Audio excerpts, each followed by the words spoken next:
नमस्ते फौजी vibe YouTube चॅनलमध्ये तुमचे मनापासून स्वागत। कालच्या व्हिडिओला खूप छान असा प्रतिसाद दिल्याबद्दल तुमचे खूप खूप धन्यवाद।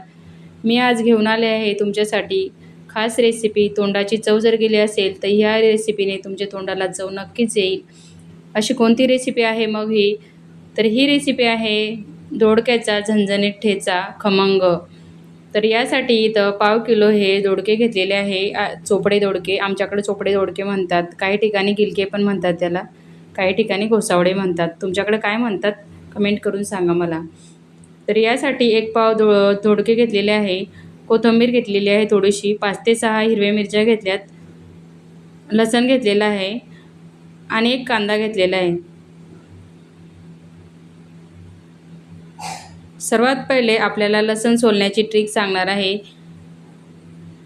तर लसण हा असा फोडून घ्यायचा आणि नंतर तव्यावरती गरम करायचा। मला लवकरच बनवायची आहे ही चटणी, त्यासाठी मी असं लसण फोडून घेतला, तवा ठेवलेला आहे तापायला, तव्यावरती हा लसण टाकून द्यायचा आणि गरम करून घ्यायचा। आपल्या लसणाच्या कांड्या लगेच सोलल्या जातात। माझ्या रेसिपीसोबत काही टिप्स पण असतात, स्किप न करता शेवटपर्यंत बघा।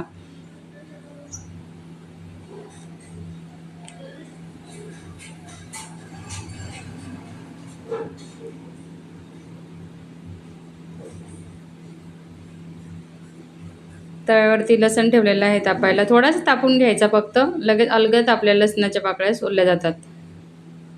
नंतर आपल्याला दोडके कट करून घ्यायचे, हवा तसा आकार देऊ शकता, कारण आपल्याला हे खलबत्यामध्येच ठेचून घ्यायचे आहे।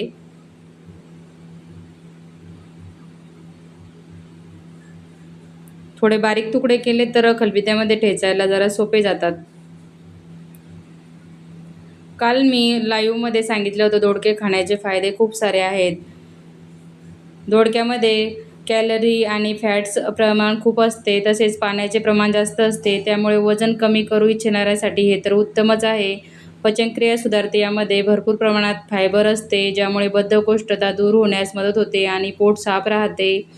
मधुमेहासाठी खूपच गुणकारी आहे दोडके। दोडक्यामध्ये इन्सुलिनसारखे गुणधर्म असतात, जे रक्तातील साखरेची पातळी नियंत्रित ठेवण्यास मदत करतात।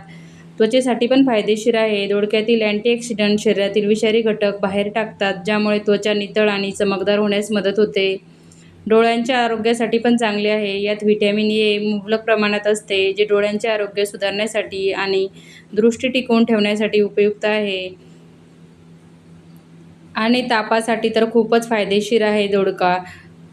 जर लहान मुलांना जरी ताप वगैरे आला असेल तर फक्त दोडका फ्राय करून द्या मिठामध्ये, त्याच्यामुळे चव पण येते आणि ताप पण कमी होण्यास मदत होते।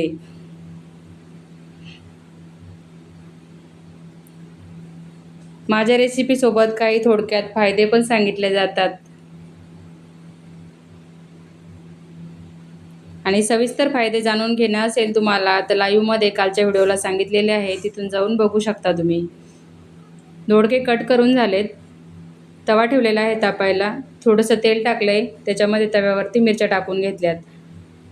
मिरच्याचे 2-2 तुकडे करून घेतलेले आहे, जास्त तुकडे करायचे नाही आणि अख्ख्या मिरच्या पण टाकायचे नाही, अख्ख्या मिरच्या टाकल्यामुळे तडकतात, त्याच्यामुळे अशा पद्धतीने टाकून घ्यायचेत कट करून।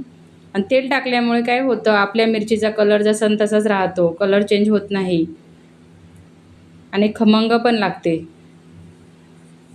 मी सांगितलं ना तुम्हाला, माझ्या रेसिपीसोबत टिप्स पण असतात। मिरच्या भाजून झाल्यात, मिरच्या काढून घ्यायच्यात। आता जे दोडके कट केलेले होते ते तव्यावरती टाकून घ्यायचे, थोडंसं तेल टाकायचं आणि कमी गॅसवरती 5 मिनिटं होऊ द्यायचे।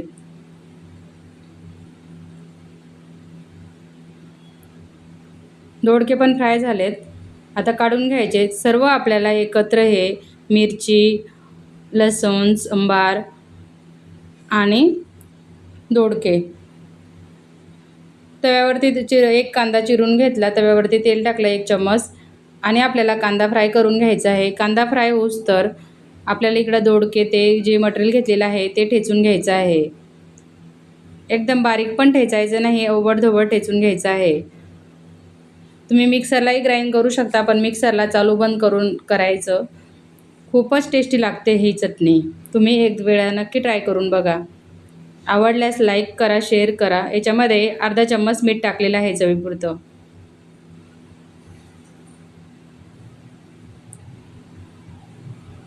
खरंच खूपच तोंडाची चव वाढवणारा दोडक्याचा ठेचा आहे हा. गरम गरम भाकरी आणि चपातीसोबत याची नक्कीच आस्वाद घ्या तुम्ही पण. हलक्या हाताने ठेचून घ्यायचे.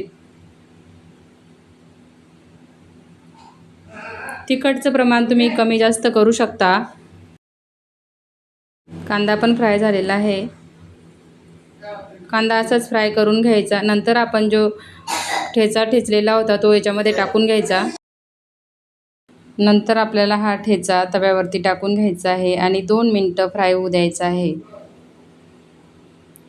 खूपच भन्नाट लागते ही रेसिपी.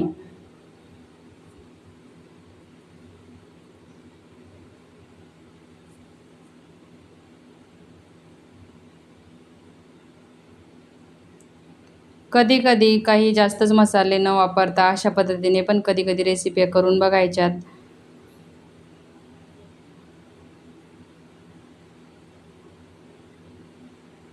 त्याच भाज्या खाऊन, तेच मसाला खाऊन जर कंटाळा आला असेल, तर याच पद्धतीने तुम्ही पण असा दोडक्याचा ठेचा नक्कीच करून बघा. तुम्हाला नक्कीच आवडेल.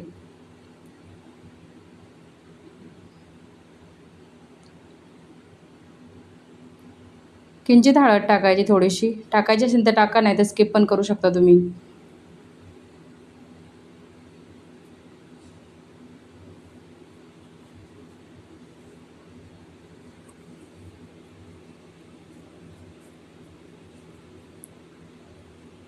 आपली चटणी बनवून रेडी झालेली आहे. तुम्हाला माझी आजची रेसिपी कशी वाटली नक्कीच कमेंट करून सांगा. आवडल्यास लाईक, शेअर करा, सबस्क्राईब करा. भेटू आपण पुढच्या ब्लॉगमध्ये. जय जिजाऊ, जय शिवराय, श्री स्वामी समर्थ.